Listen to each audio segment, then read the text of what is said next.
The world says we're doomed. I disagree. This is Sages of the 21st Century. Conversations with those daring to lead with courage and integrity as we collectively try to work out how to stay human and stay positive in these wild and wonderful times. My name is Stephanie Bartscht, your host, and I am so excited to share these stories with you.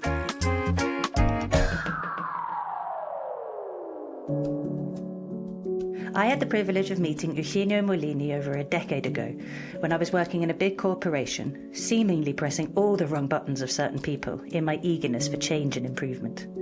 I was paired with Eugenio, thanks big organisation, for a number of sessions to help me understand and discover both the ineffectiveness of my ways and how to be better. This experience fundamentally changed me forever. As you'll hear in this conversation, Eugenio doesn't offer the standard change methods and tools. It's not that he doesn't have them, rather his long and rich journey as a person and professional has showed him being human is the best and only thing he can offer, to be with a person in the moment when they need him. Eugenio Moliní is from Spain. He's worked in many places and spaces across the world and is now living in Sweden.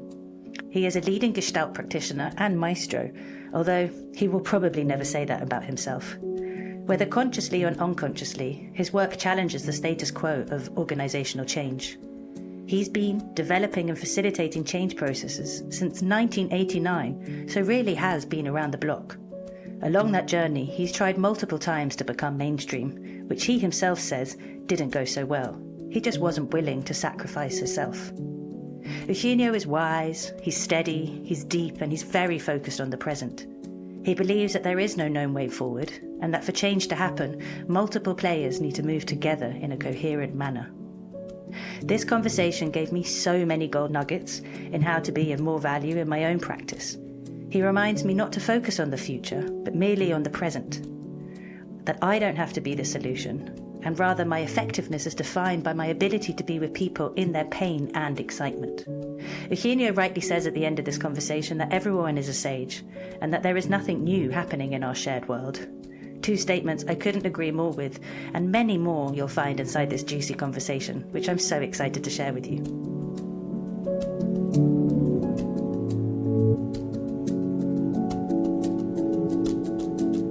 My first question is, because I haven't even asked you, how are you doing today?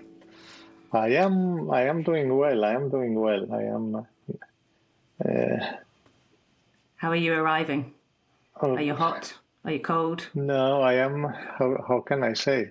I am just content, satisfied, and very curious about where this conversation will take us. No? Here up in the north in Scandinavia, it's not so warm, so it's survivable. I hear that down in the continent you're having a big warm heat wave. Yeah. Heat wave. No one can quite handle it, but I like the sun. I like the heat, so I'm definitely not complaining. I never leave Scandinavia in the summer nowadays. It's too warm south of. I can imagine. And how was midsummer? Well, wonderful. I just had a walk in the woods and took a bath in a lake and had a picnic somewhere in a national park around here. Yeah, so a good company. It was wonderful. Yeah. That's always the best thing, isn't it? Yeah. Being in good company. And good company is something that you've been to me for, I was reflecting before this conversation, for only nearly over 10 years I've known you, had the privilege to have you in my life. And you've become a real mentor of mine and a real inspiration. I proudly tell many people about you, and that's why I'm so excited about this conversation. And we met in the context of a big organisation, and my interest or way at the time was trying to create systemic change, which is a word that we hear a lot these days.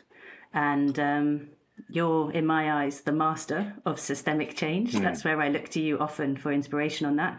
But what is systemic change to you? What does it mean to you, that word? I have no clue, because I don't know what people mean by that. No. So it's not a word that means anything to you? I don't use it. I don't use that expression, and I wonder what people mean by that. No, but let's see. from my point of view, and I know that this is not true for everybody, and that you can make definitions and distinctions in different ways, no? But the way I do a distinction, a relevant distinction in my work, is that a system is something that I look at from the outside. The moment it begins to, I am a part of it, no? It stops being a system. And I don't know how I can change anything if I am not part of it. Mm-hmm. So that's why I can't say what people mean by systemic change, no? But people make another distinction than me in what a system is. So I like that so much, because we hear, or I hear often, we've got to change the system. The system is the problem. And so what you're saying is actually we can only see the system when we don't feel ourselves as part of it. Yeah. Yeah. And if we actually really want to change the system, we have to recognize we are the system. Yeah, that's exactly my point. Yeah. Mm. And do you see yourself part of any system? I think that I have tried all my life to be apart, distanced from a system. I have never succeeded. No. Uh-huh. So I am condemned to be part of this world. No. Even if I have tried not to be. No? So yes, I reluctantly I have to admit that I am part of lots of things. Mm. And that's what I find fascinating about your journey, which I'd love to talk a little bit about. You've said once you tried many times to be a mainstream consultant, yeah, but it didn't work for you. Can you tell me a bit about that? Well, if this is the possible market of a consultant, and to be in the market, you need to offer mainstream consultant to be recognized by the market. No.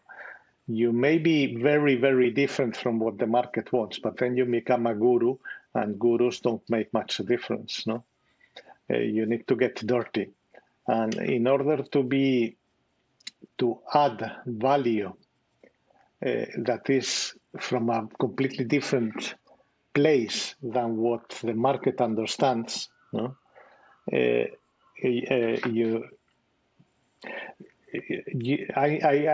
had needed to prostitute myself, no, to become part of the system. I need to relinquish some of the most special things that I have to offer, no, both methodically and philosophically and theoretically, no.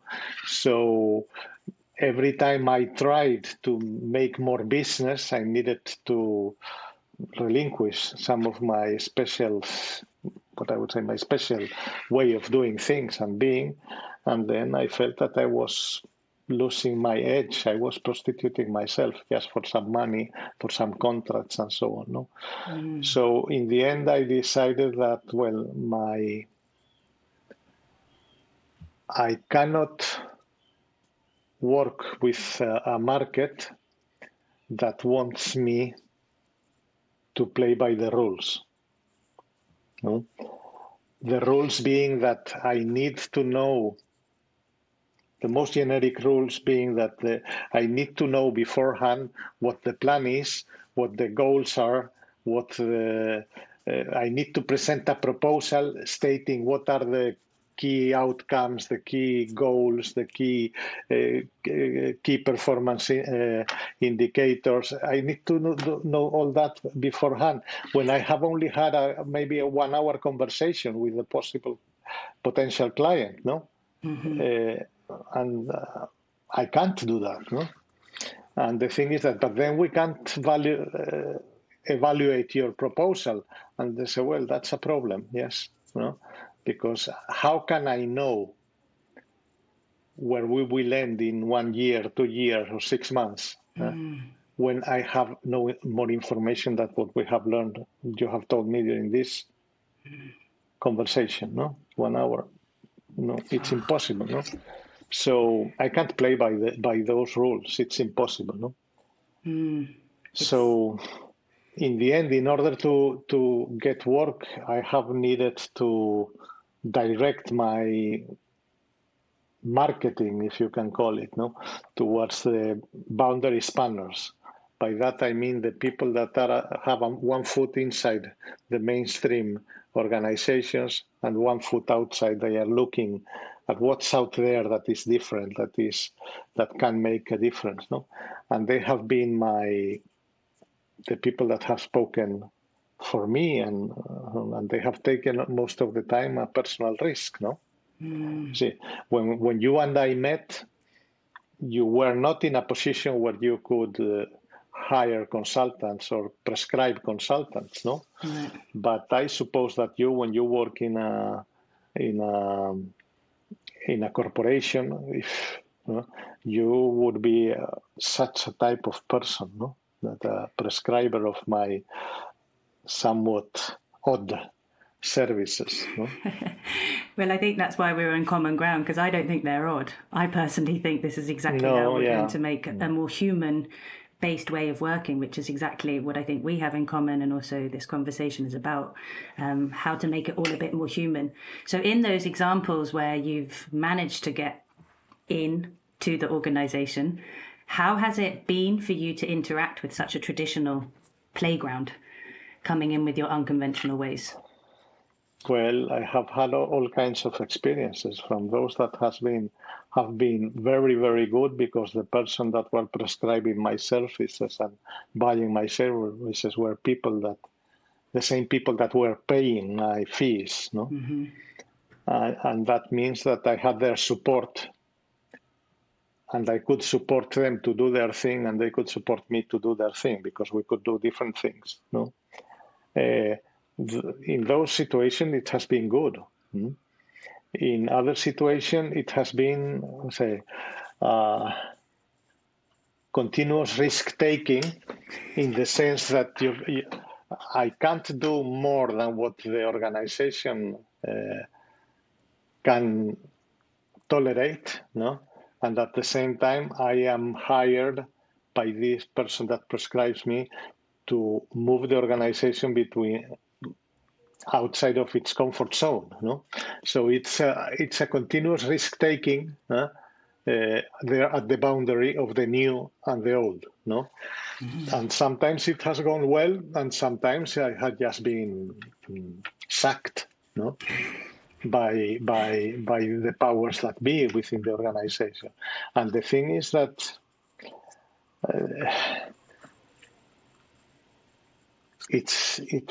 that's the work, to be all the time at the boundary between the new and the old, no? Mm-hmm. And I have the tendency to be more, at the boundary, but a little bit more in the new than in the old, no? Mm-hmm. And that's something I can also relate to, and it's quite tiring. Have you found that tiring, or do you find that energizing? Well, I find it energizing, because I am always an external independent consultant. I am an external consultant, so I can go whenever I want, no?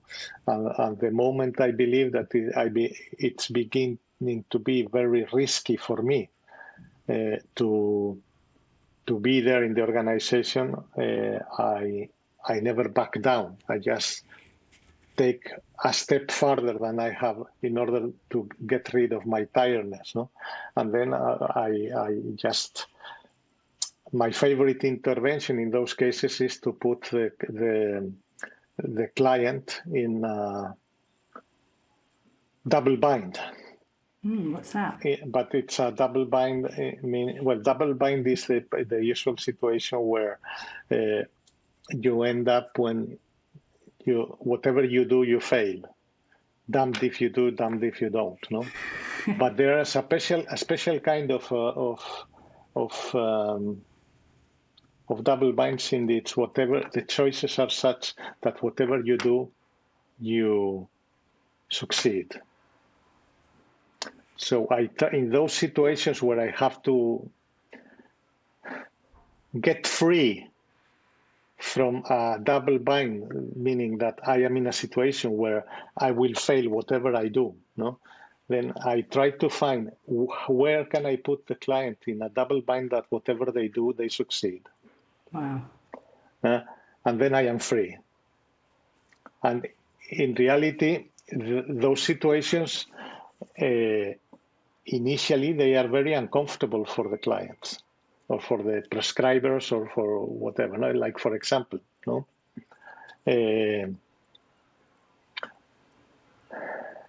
When an organization wants to make a cultural change, and the process has come to a point in which all the constraints, no, and all the contradicting expectations and orders and wishes have put the situation in so stuck, no. So I can say, well, now you need to, whatever you do will be right. If you decide that you stay here, then you consolidate the change to where you are, and then this is okay. This is as far as you have come, no? And then you succeed, no?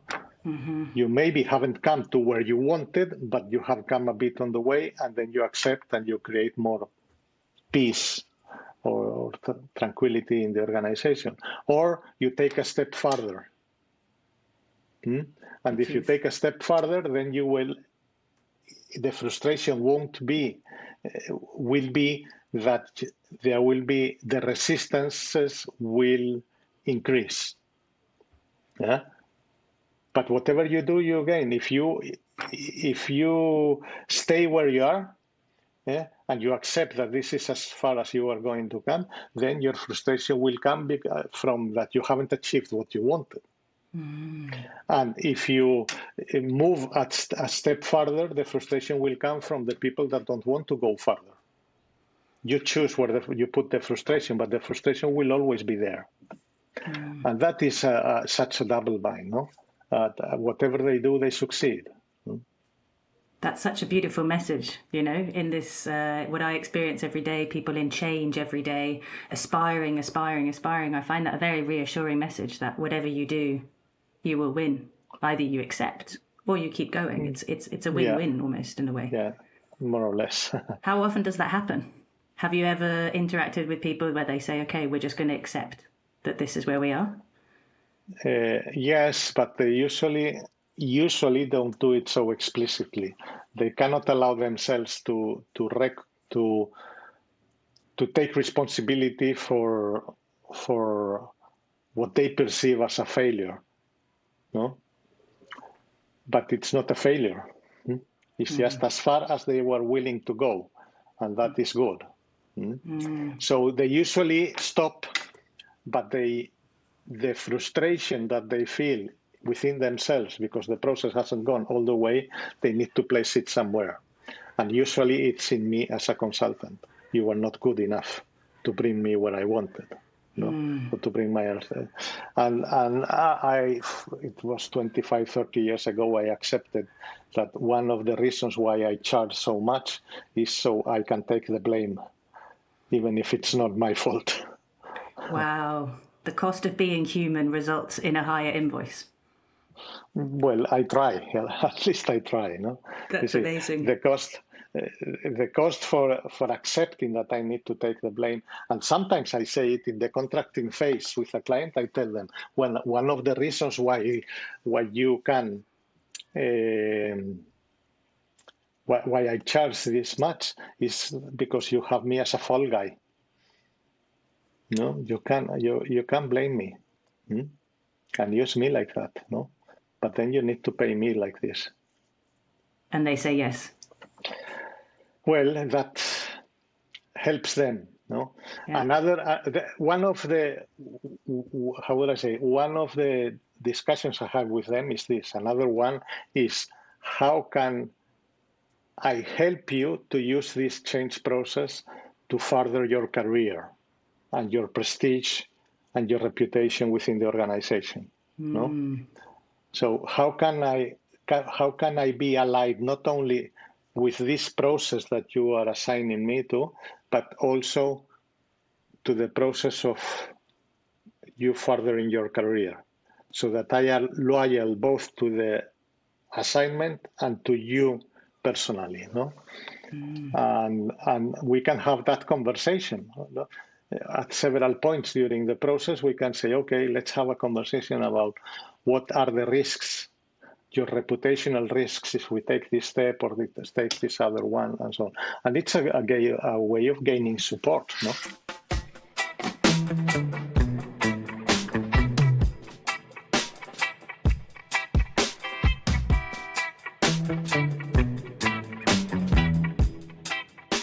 Again, about the approaches, it's very authentic. It's very unique. It's not, if you were to ask somebody, a typical consultant, it might not be the traditional response you get. But I think that's also because you don't use traditional methods or approaches. No, I don't think so.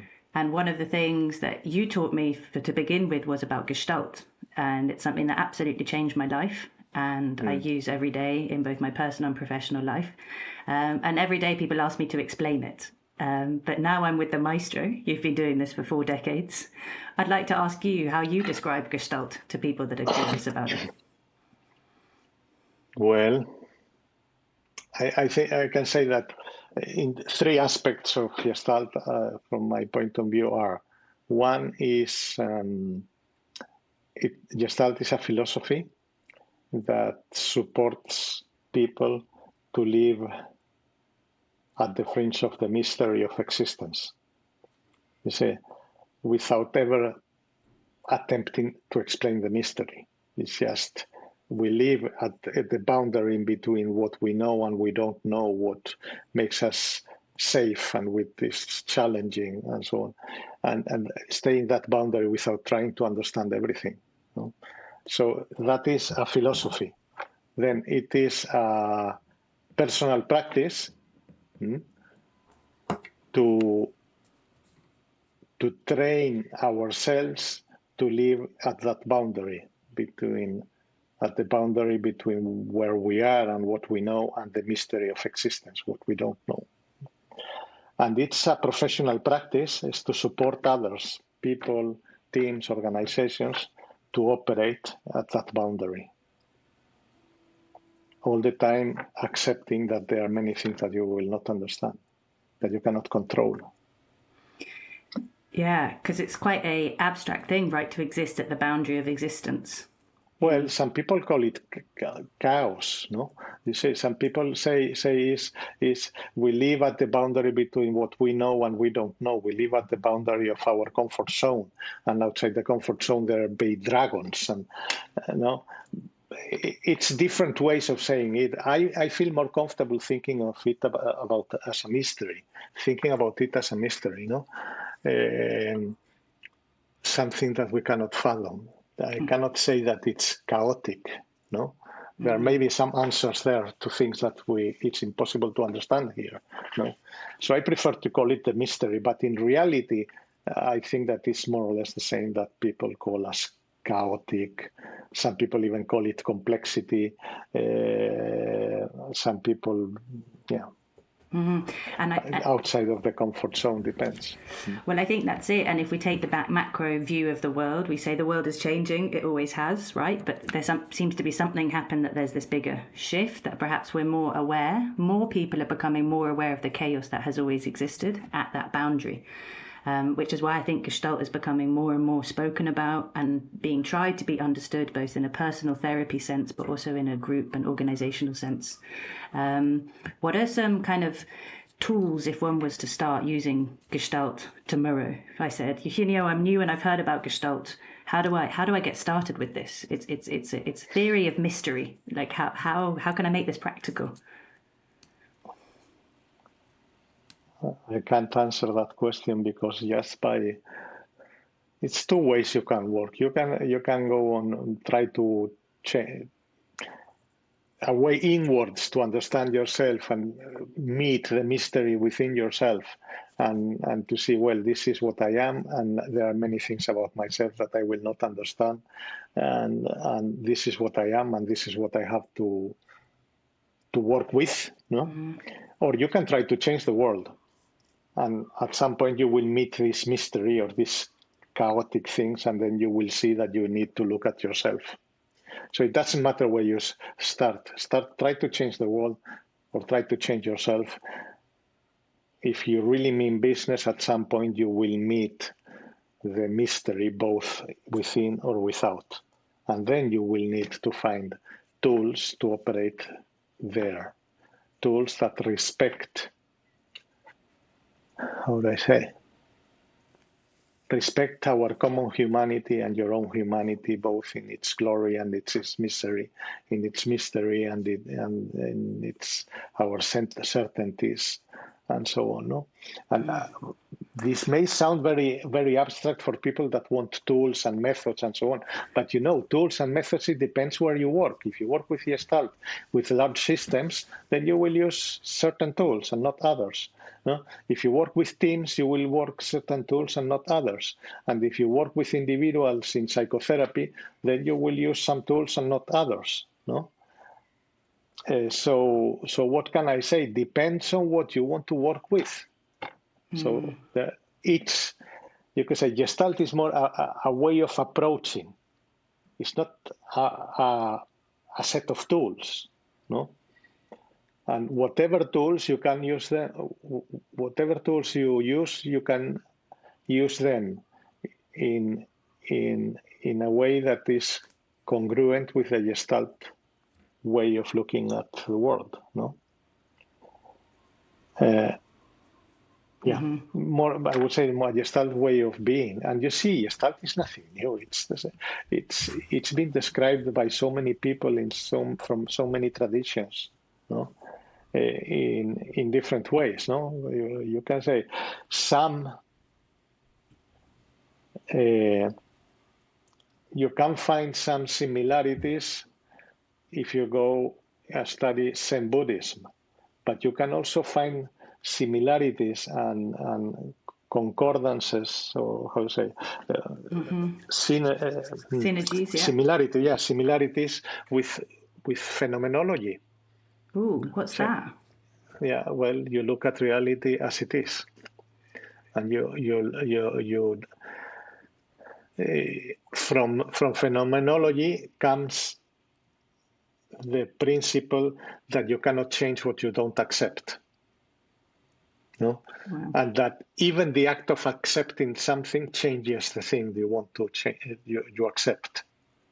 No, so one of the problems in organizations is that they don't accept that they are what they are. Kind of a denial of self-identity. Yes, of course. No, so like for example, when they want to do cultural change, no. Okay, classic. What are the values or change of values, no, or so? Then they set up a list of things that they should, how people should behave, and the values that people respect, resilient, blah blah blah blah, all this bullshit, no. But they are, in themselves they are nothing wrong, but it's sending the message that we should be something different than what we are, without looking at what we are. Because most of the times when they really look at what they are, they need to accept that they are predators, they are extractors, they are saying that they are cynical in their values, because they are saying that our people are the most valued asset we have, and at the same time they are making life miserable for their people. No, so that's what they need to look at, accept, and say, this is what we are. Wow. And now what we do about it, no? But setting up lists in the future, it doesn't help. So this is Gestalt, and this is nothing new. This is Buddhism, there is Christianity, there is phenomenology. You need to accept what you are before you try to change. Wow. Because if you don't see what you are, you say, I am a son of a bitch. I am a son of a bitch, and I want to begin to treat people well. Okay, then, but yes, you need to say that to yourself. I am a son of a bitch. No? So it's like radical self-acceptance, which, as you say, is not a new invitation, I think, since the beginning of time, which is maybe something we shouldn't go into when that was, but the human has been invited to recognize it is part of something, and that it is almost the main player within it. When people ask me about Gestalt, I simply explain it to them that it is being part of something bigger than yourself, and you have a role, you are a player within that, making an influence, and it's about understanding the relationship. And that's a really important word for me, the relationship, because you need to radically investigate yourself. You need to understand the intimate relationships that you have. And whether that's from a divine perspective, or with the lies that you're telling yourselves, or with the truths that you're telling yourself. But what I find so fascinating, especially in this era of brutal business, profit-focused, extraction-focused, what has happened, or why is it that people are so far away from themselves? Who cares about why? The important thing is that we are there, no? So personal and societal archaeology is good, no? To look backwards and look explanations and so on. But they are not necessary. What is necessary is that you look at what you are as a culture, as an individual, as an organization, as a country. So does that almost mean continuously coming back to the present, being in the now? Yes. That's the present is much more important than the past and the future. I don't deny the importance of looking forward or looking backwards, and I don't deny that, no. Mm-hmm. But if it is if the price for doing archaeology or just doing prospective, just about thinking about the future, if you do that without acknowledging where you are, who you are, what you are as an individual, organization, or whatever, then it doesn't help. Can you remember a specific moment where you saw this happening in a person, them realizing this need for self-inspection, that they were into change, that they were exploring the why are we like this, and you said to them, all that matters is the what is happening right now, and a trigger happened within an individual and they thought, oh, I am a bullshitter. Well, all the time. I just for not going to other cases. Yeah, when I have seen work with cultural change, no? In organizations, and I have seen it many times. So at some point, I need to ask them, okay, do you accept who you are? How can you say, in order to get to this set of 10 commandments that you want people to follow, no? Where are you moving from? You need to say, because if not, how are you going just to punish people because they are not fulfilling the 10 commandments? Or do you want to support them to take the next meaningful step from where they are towards where you want them to go, or they want to go, no? And that is a classical question, but I don't need to go so far. I am struggling with that all the time in my own personal life, no? I happen to be every day I catch myself punishing myself for just sending a message that this was not so bad, this was not so good, Eugenio, you should do better. I say, yeah, but what was not so good? Look into what was not so good, because the moment I look into it and stay with it, then the next step in order to repair what I have, the relationship that I have hurt, or relationship with myself, with others, or with the whole, whatever, to repair that relationship or to take a step to not repeating the same mistake, it becomes obvious the moment I see what I have done. No? And it's the same thing for our organization. It becomes obvious the moment you see who you are and what you do, no? Then it becomes obvious, the next step. Wow. I'm just taking a moment to process that, because, again, what I always admire from you, you're so wise and you know so much, but you always just bring it back to the present. It's as if none of the other knowledge, none of the other theories, none of the other wisdom matters. All that really matters is the here, now, and the what has happened. Have you always been like that, or did something have to happen for that become your truth? Well, when I was in my training as a Gestalt practitioner in the 80s, I heard about all this, but I didn't understand it until 35 years later.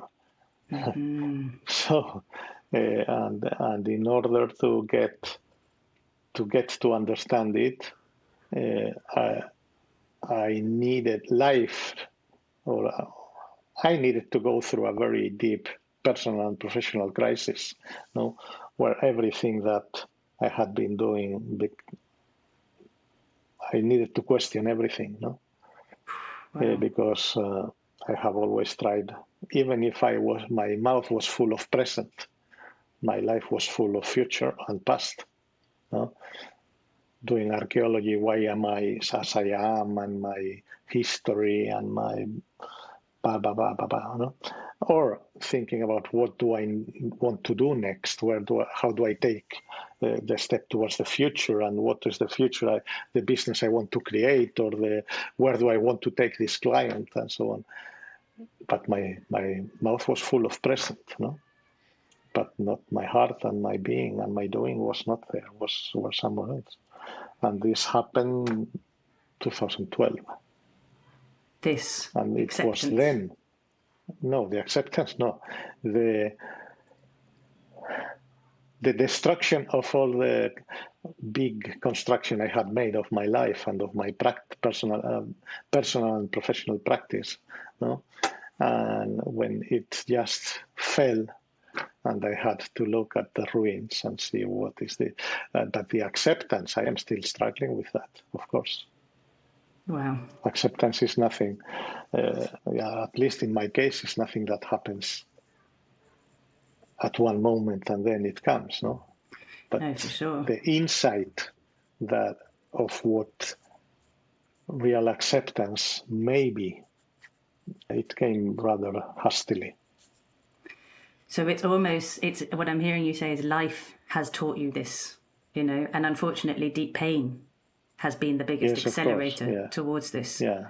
And that's what I always find fascinating about these human stories, that it's not the master's degree or the certificate or the big accomplishment that actually encourages us to grow the most. It's the deepest pain, and to be with us inside of that. Well, the deepest pain and the deepest excitement. I would say even love.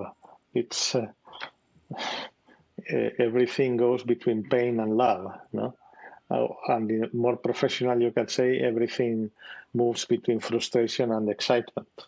That is the same thing, I'll be with pain and love, but expressed more in a professional setting.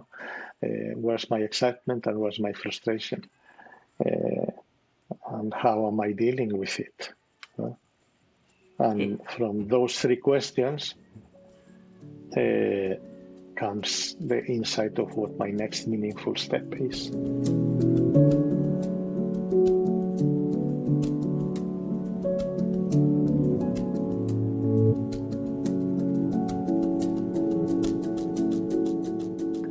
Recently, in a course that you hosted that I had the privilege to be part of, you said a comment that has stuck with me for, how long ago was it? Like 4 months. You said, "I don't build things that last."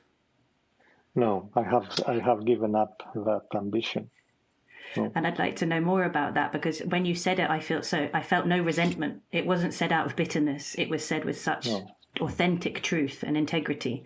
And it inspired me so much, because I think even myself, as a younger person, I'm trying to build something, what's my brand, what's my method? And when I heard that comment, I just suddenly felt a weight come off my shoulders, that why do we need to build things that last? And so I'm really curious how you arrived at that. I don't know why we need to do that. I know that I did try to build things that last, and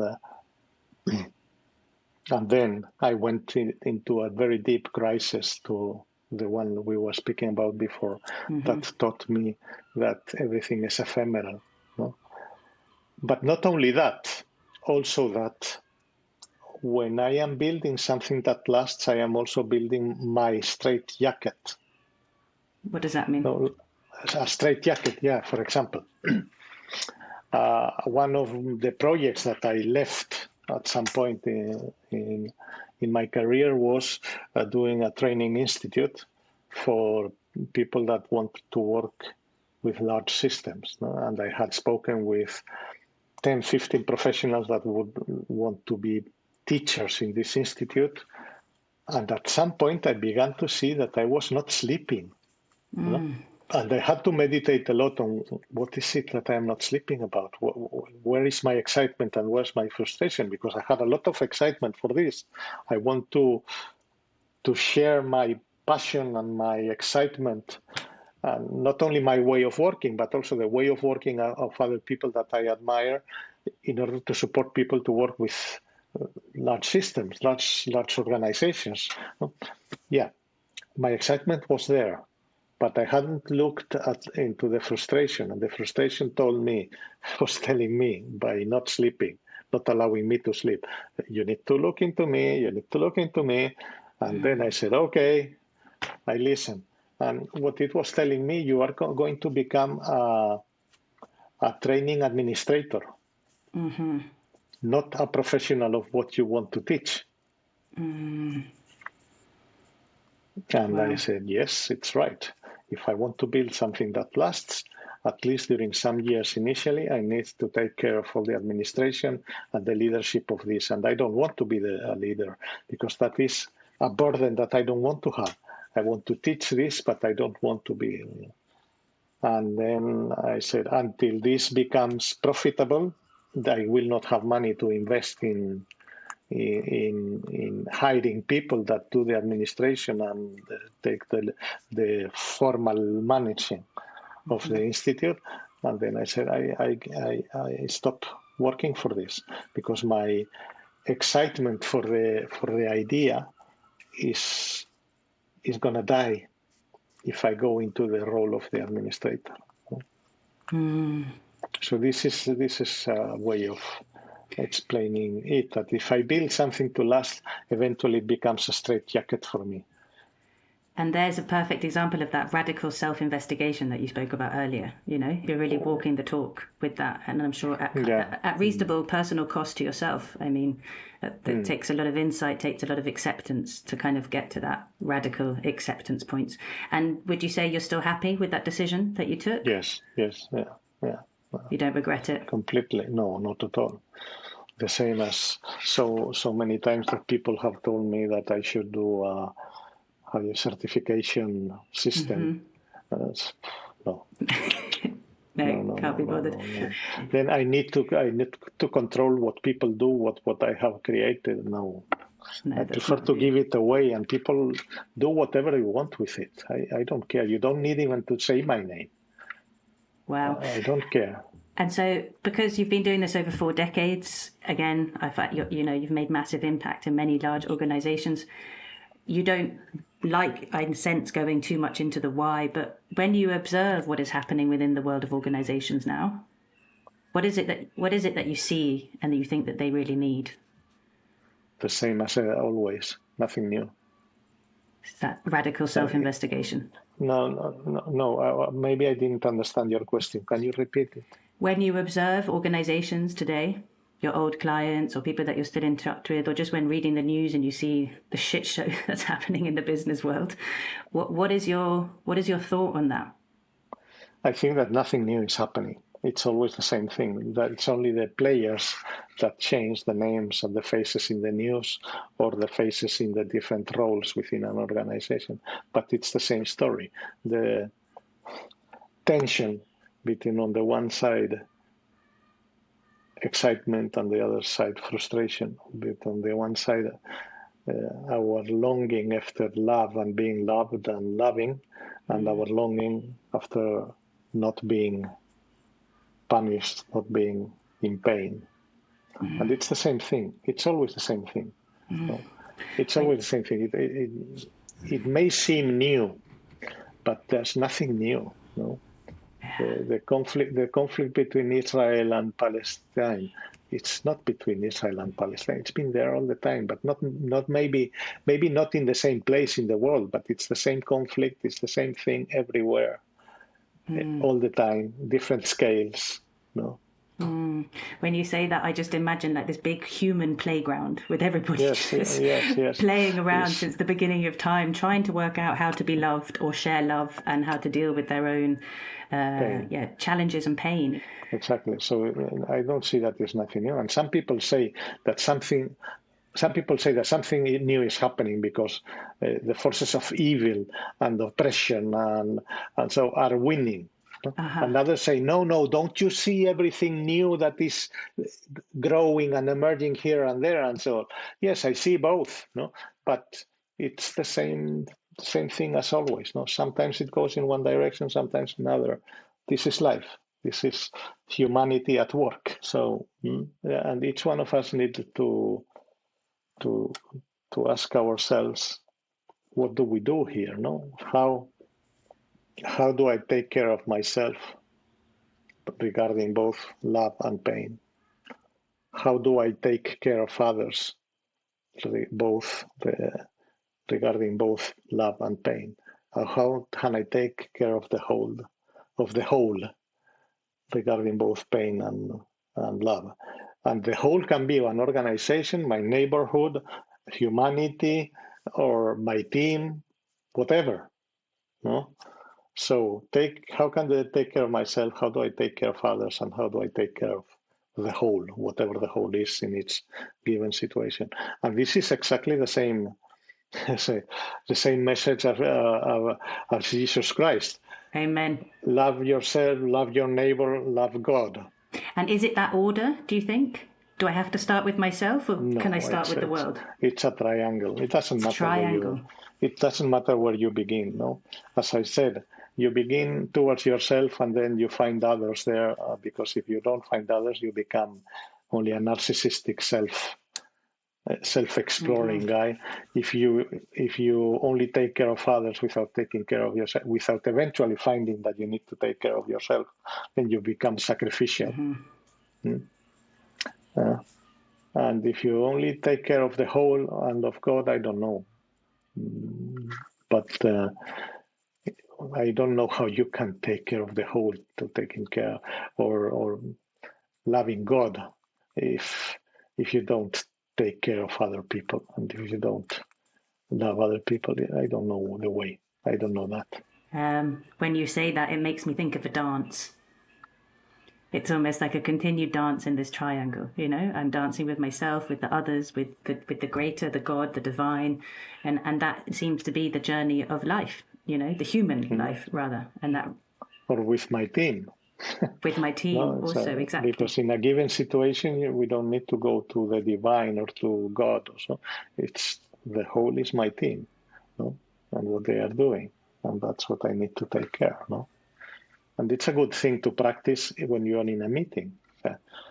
If I say this, how will it affect me? How will it affect others? And how will it affect the team? It's a very conscious thing to do.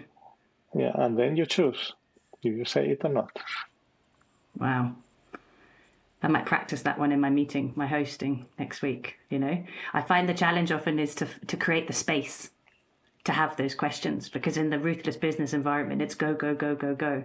And when one comes in with these beautiful, almost philosophical questions, let's take some space. It's not philosophical. It can be more operational. Well, if we take this decision, how will it affect me? How will it affect? Just I remember once with a team that in a Spanish company that was working in a joint venture with a Chinese partner, no? And the Spanish team had some challenges regarding the control of their part of the joint venture in China, no? And they were speaking about how to send people to China in Spanish people from the mother company, no? In order to have more control over what was happening in China. But they could never find a way of having an expat program or developing an expat program and so on. And then I said, okay, let's look at these three questions. So it seems that what you have thought a lot about, that you need to take more control of what's happening because it would be good for the whole, for the company, no? But if you're not succeeding, it must be because there must be something that how this affects you, your relationships with this team, each other, and how it affects you personally. So let's have this conversation. how would it affect you to move to China? And do you want to do it? Does your wife or your husband want to? And so let's have that conversation. Wow. And then let's have this conversation. How would it affect this team if some of you moved to China in order to have control? And it was clear that nobody wanted to move to China. So it's clear that they couldn't take a decision. Wow. Because they hadn't had the conversation nobody of us wants. Okay, so now you accept that nobody wants, but you accept also that you still believe that it's good for the whole. So what solutions are there that respect that you need to have more control of the business in China, and nobody here wants to move? You need to find a solution between those two constraints. Did they find the solution? Yeah, they did. Do you remember what it was? No, it was... That's not the point. It was using... I think that it was something about using the Chinese part of the joint venture as part of their advanced trainee program, leadership training program, to send their most advanced middle management, to send them there as the last step in their training to becoming something like that. Yeah. But you know, I usually don't have any opinion about the solutions that my clients have. I love that. Because that's not my thing, no? Yeah. But my specialty is to serve them while they take the decisions. And keep them in the point of frustration where their frustration and their excitement meet, but they are like accelerating and braking at the same time. No, say let's stay there, let's stay there, let's stay there, let's look at it. No, say, until they can see that. And that is a very frustrating place to be. For them especially, that mostly if they are engineers and they only want just to move. Yeah. But the sort of question there was, but just lift the foot from the brake. They were telling each other, but nobody did. Wow. If somebody tried, somebody else just pulled up the handbrake. So with another discussion or whatever, no? Yeah. Well, then that's something you need to look into. And it's either a very good way of looking into why are we not coming to a decision. Is how does it affect me? How does it affect each other, certain relationships, and how does it affect the whole? And when you look at that, usually you find a logical step. Such a simple but such a meaningful, rich set of questions to be taken with us today. How does it help me? How does it help us? How does it help the greater whole? Or what effect will it have? Exactly. Yeah. I love how you said my job is to serve them in the, what did you say? Serve them in the pain, in their stress, to be there with them. Yeah. It takes a big ability on your side, for which I continue to admire you. I think it's so easily said, right? But we all know what it's like to, well, maybe we don't all know, but I think it's a relatable human experience to be there in the stress with other people and not let it get to you or influence you too much, but just actually to be there still with them by their side. And I wouldn't say it like that. No, I would say, in my case, it requires a strong capacity to sustain my own pain and be there without doing anything about it. And at the same time, a big capacity of loving myself when I am in pain. And it is the same thing, to be and serve people when they are in pain and in frustration, and at the same time see their humanity yearning for relief and yearning for love, no? And be there and say, well, yeah, I can see your pain. I can't do anything about it, but I'm here with you. No? And of course, this doesn't mean that it doesn't affect me. This means that I need to work a lot on my compassion, on my capacity to be loving or supporting. It's an expression of love, no? Supporting without finding a solution for them. And the technical thing comes from this capacity. No, the technical part is when to ask questions to increase the pain and how to do things to decrease the intensity of the pain or the frustration. No, but sometimes you need to ask questions. So, and what are you going to do about it? No, and without hands off. Yeah, well, I am here to be with you while you take the decision, but I'm not going to take your decision for you. And that is clear when you speak only with an individual, but it's more difficult to see when you are with a team, no? Because the tendency in most teams when there is frustration is to attack the messenger, no? Definitely. And that is part of my work. Okay, so you are attacking me. Why?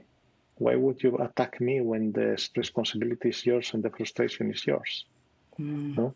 Of course, what they never say, you don't give us a solution. I said, no, that's not my work. Wow, I'm definitely taking that with me. I'm definitely far too solution orientated still. But every time I talk with you, I'm reminded that it's not my task to be the solution, but just to be there with people in their pain. And I absolutely love that. And their excitement, because sometimes it's to be with their excitement and help them sustain the excitement, no? Yeah. And deal with the frustrations as they can. And sometimes it's more difficult to be with people in their excitement and in their pain.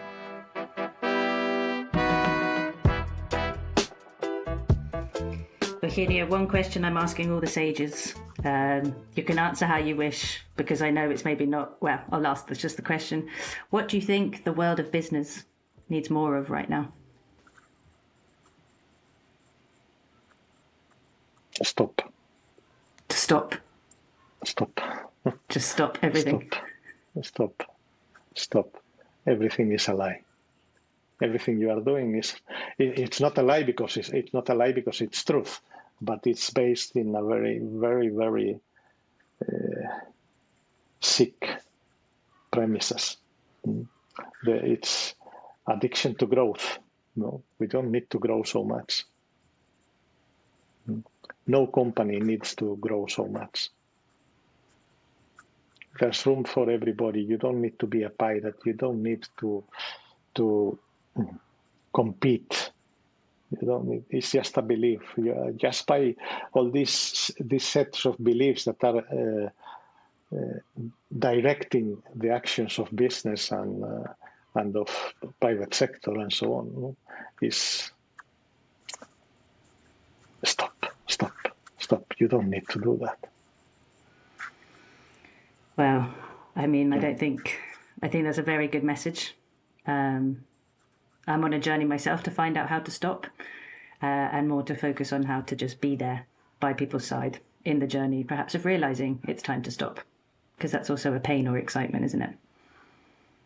Yeah. For me, it has been to stop. No?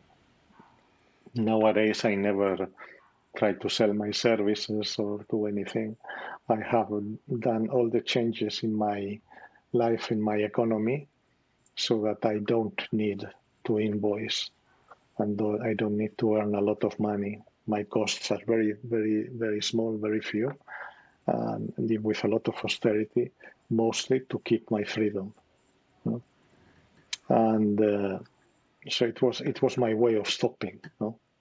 And I work only when somebody comes to fetch me. I never go out anymore to... No. That's beautiful. Is there anything else you'd like to say or ask me? Thank you, and I am looking forward to the day I interview you. Yeah, that's beautiful. That was a nice challenge you gave me when I asked you myself. I definitely also very much look forward to that. You've set the bar very high. Sure. Everybody is a sage. That's my motto as well, Eugenio, and I think that the journey with this experience is to remind people of that. And I thank you so much for bringing out those true human nuggets. In a way, nothing you've said is new, but yet it's so refreshing and new to hear it. once again. And that's what we're here to do. So thank you so much. Thank you very much for your trust, Stephanie. Thank you for your wisdom and for doing what you do and touching our hearts. You've definitely touched my heart.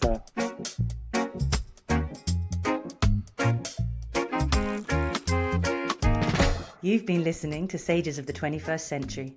This show was conceptualized, designed and produced by Everise, a strategic communication and organisational change agency.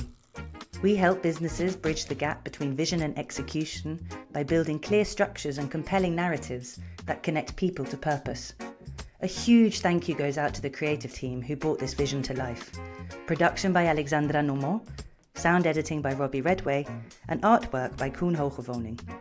I'm your host, Stephanie Bartscht, founder of Everise, and if you want to stay connected and dive deeper into how we cultivate courage and clarity, follow us here and over on Substack. Thank you for listening, take care, stay brave, and remember to keep your human spirit ignited in these wild and wonderful times.